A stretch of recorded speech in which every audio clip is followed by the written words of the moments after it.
নমস্কার বন্ধুরা, আজকে আমি বানাবো আলুর ঢ্যাঁড়সের দারুণ একটি রেসিপিটি আপনারা স্কিপ না করে সম্পূর্ণ দেখবেন।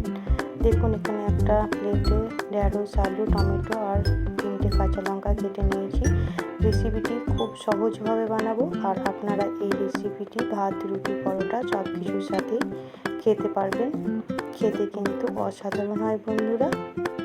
তো শুরু করি আজকের এই আলু ঢ্যাঁড়সের নিরামিষ রেসিপি। দেখুন, কড়াইয়ে প্রথমে দিয়ে দিলাম সরিষার তেল। আপনারা চাইলে সাদা তেল দিয়েও এই রেসিপিটি করতে পারেন। দিয়ে দিতে হবে হাফ চামচ 5 ফোড়ন আর 2টো শুকনো লঙ্কা ফোড়ন। তেল গরম হয়ে গেলে দিয়ে দেবেন কেটে রাখা আলুগুলো ভালো করে একটু ভেজে নিতে হবে।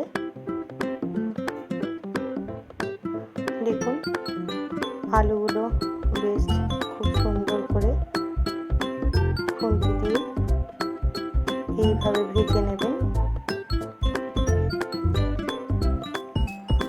কিছুক্ষণ ভাজার পর দিয়ে দেবেন কেটে রাখা ঢ্যাঁড়স বা ভেন্ডিগুলো। আবারও একসঙ্গে ভালো করে নেড়ে চেড়ে ভেজে নিতে হবে। দিয়ে দেবেন পরিমাণ মতো লবণ। প্রথমে আমি এখানে অল্পই লবণ দিলাম, আপনারা চাইলে একেবারেও দিয়ে দিতে পারেন। এরপর আমি দিয়ে দিলাম কেটে রাখা টমেটো। আবারও একসঙ্গে ভালো করে নেড়ে ভেজে নিতে হবে।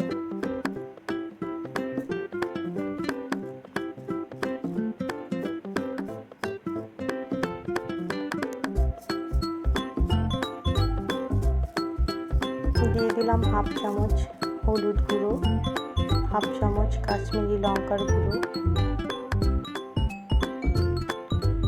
আর হাফ চামচ জিরে ধনের গুঁড়ো। আমি এখানে জিরে ধনে আগে থেকে গুঁড়ো করে রেখেছিলাম। আবার একসঙ্গে ভালো করে নেড়ে নিতে হবে।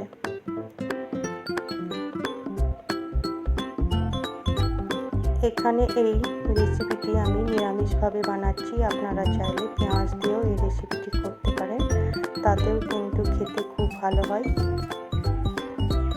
দিয়ে দিলাম অল্প পরিমাণ জল।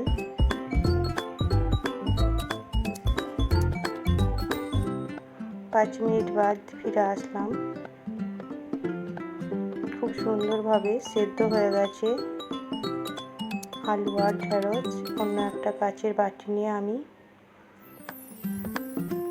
দিয়ে দিলাম সর্ষে পোস্ত গুঁড়ো। আমি এখানে 2 চামচ পোস্ত আর 1 চামচ সর্ষে গুঁড়ো করে নিয়েছিলাম শুকনো, জল ছাড়াই। সেটাই আমি দিয়ে গুলিয়ে নিলাম।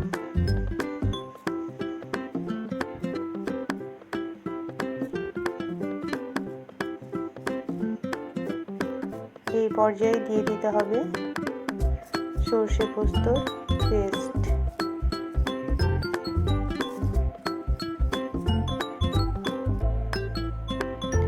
আবার একটু নাড়াচাড়া করে দিতে হবে ভালো করে। ওপর দিয়ে ছড়িয়ে দিলাম সামান্য সরিষার তেল আর 2-4টে চেরা কাঁচা লঙ্কা। আপনারা যে যেমন ঝাল খাবেন সেই মতো দিতে পারেন। 2 মিনিট মতো ফুটিয়ে নেব বন্ধুরা। আর শেষ পর্যায়ে দিয়ে দিলাম সামান্য চিনি। এতে কিন্তু এই রেসিপিটি খেতে খুব ভালো লাগবে। আপনারা চাইলে চিনি স্কিপও করতে পারেন, কিন্তু নিরামিষ রেসিপিতে সামান্য একটু চিনি দিলে খেতে খুবই ভালো লাগে। তাহলে কত সহজে তৈরি হয়ে গেল আলু ঢ্যাঁড়সের এই নিরামিষ রেসিপিটি। আর এই রেসিপিটি ভাত, রুটি, পরোটা যে কোনো খাবারের সঙ্গেই খেতে ভালো লাগে। তাহলে আমি নামিয়ে নিয়ে অন্য পাত্রে সার্ভ করে দিচ্ছি। সম্পূর্ণ ভিডিওটি দেখার জন্য অসংখ্য ধন্যবাদ।